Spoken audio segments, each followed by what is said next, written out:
ఏ పాఠశాలలో పనిచేసినా ఆ పాఠశాల అభివృద్ధి కొరకు అంటే ఇలా ఉండాలి అని సగౌరవంగా చెప్పుకునే రకంగా వెంకటరెడ్డి గారు తమ సేవలు అందించారు. తనకంటే తర్వాత జూనియర్లకు కూడా మార్గదర్శకులుగా ఉన్నారు. నేను ఇది నలుగురు కలిసి అనుకుంటే విన్న మాటలతో అనేది, ఎందుకంటే నేను వారి దగ్గర చుట్టుపక్కల ఎక్కడ పనిచేయలేదు. నేను నల్లగొండ మిర్యాలలో పనిచేస్తాను. వారి పోరాట తెలుగులో ఉపాధ్యాయ వృత్తిలో 58 సంవత్సరాల వయసు వారికి పూర్తయింది. కాబట్టి తను ఎంత బాగా ఉన్నా, ఇక పనిచేయాలంటే 10 సంవత్సరాలు పనిచేస్తే శారీరక సత్తా ఉన్నా, ఉత్తర్వుల ప్రకారం మన 30వ తారీఖు నాడు వారు పుట్టిన బండ మీద చదువు పట్లంటే ఒక ఉత్తేజాన్ని కలిగిస్తుంది.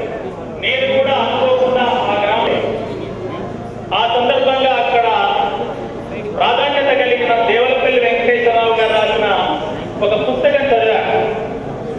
ఈనాడు వ్యక్తి చాకిరి అంటే ఎలా ఉంటుంది,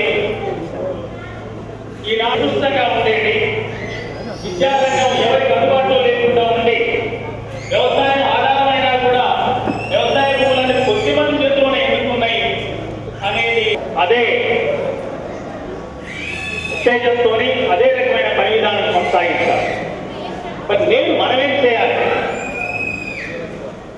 అందరూ విద్య కొరకు చదువు కొరకే పట్టణాలు కాదు, ఢిల్లీ కాదు, గల్లీ కాదు, అమెరికాకు పోతున్నారు చాలా మంది. ఎందుకంటే ఆ చదువు నుంచే మనకు కొన్ని ఫలితాలు కూడా కనిపిస్తున్నాయి. మరి అటువంటి చదువు ఏమైపోతుందనేది నారాయణ గారు కొన్ని మాటలు చెప్పారు. ఇంజనీరింగ్ కాలేజీ ముందు ఎవరు కోరుకోరు. ఎందుకు? వ్యక్తుల్లో ఏ కాలేజీ కోరుకుంటారు? ఆంధ్రప్రదేశ్ మొత్తంలో కూడా ఉస్మానియాలో నాకు మొదటి ర్యాంకర్ కోరుకుంటారు. ఎక్కువ మంది మొదటి ర్యాంకర్ కోరుకునేది ఉస్మానియానే. ఎందుకు ఉస్మానియా? మరి ఆ కళాశాలలు ఎవరు నడిపిస్తున్నారు? ప్రభుత్వ రంగంలో ప్రభుత్వ ఉపాధ్యాయులు, ప్రభుత్వ అధ్యాపకులు నడిపిస్తున్నారు. అటువంటి ఉన్నతమైన కళాశాలలు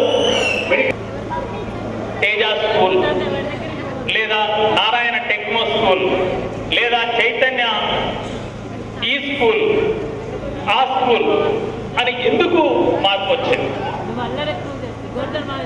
అంటే, ఇంజనీరింగ్ లో ర్యాంకర్స్ అందరు కనుక ఒక దగ్గర కూర్చోబెడితే చదువు చెప్పమంటే ప్రైవేటు కళాశాలల కంటే ఉన్నతంగా ప్రభుత్వ కళాశాలలు చెప్తున్నారు, వారికి విద్యను అందిస్తున్నారు అనేది వాస్తవ సత్యం. ఇక్కడ ప్రభుత్వ విద్యారంగంలో కూడా బడుగు బలహీన వర్గాలు, అన్ని రకాల ప్రజలు వారు పనిచేస్తేనే వాళ్ళ కుటుంబాలు కాదు, లేదా ఇంట్లో ఎవరికైనా ఒకరికి అనారోగ్యం ఇస్తే వీళ్ళే అక్కడ వారి సేవ చేయాలి. నేను మెట్ట ప్రాంతంలో పనిచేస్తా.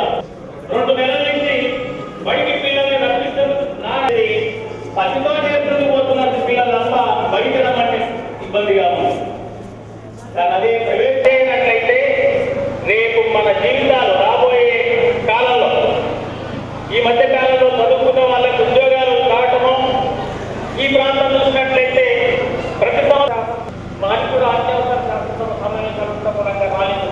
అదేవిధంగా రాష్ట్ర నాయకులైనటువంటి మా యూనియన్ నాయకులందరికీ నా అభినందన తెలుసుకుంటూ ఈ సభకు వచ్చిన మా మంత్రిమిత్రులకు, నా ఉపాధ్యాయ సోదరులకు అందరికీ కూడా నమస్కారం తెలియజేస్తూ, మీరు వచ్చినందుకు పంటొస్తూ మేము కురిస్తున్నాం.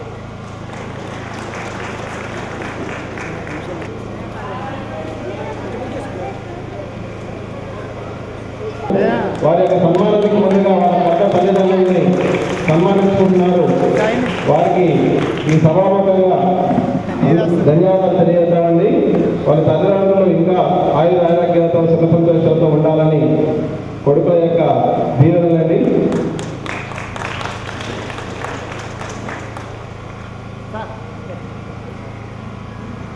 ప్రతి సమీపంగా గడ్డ వెంకటరెడ్డి గారి యొక్క తల్లిదండ్రుల్ని సత్కరిస్తున్నారు చాలా పూలదండలతో.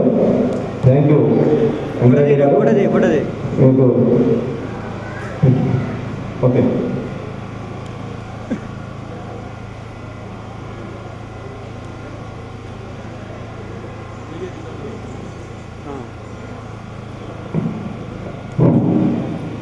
ఆ తర్వాత గడ్డ వెంకటరెడ్డి గారిని ఆంధ్రప్రదేశ్ ఐక్యోపాధ్యాయ ఫెడరేషన్ కోట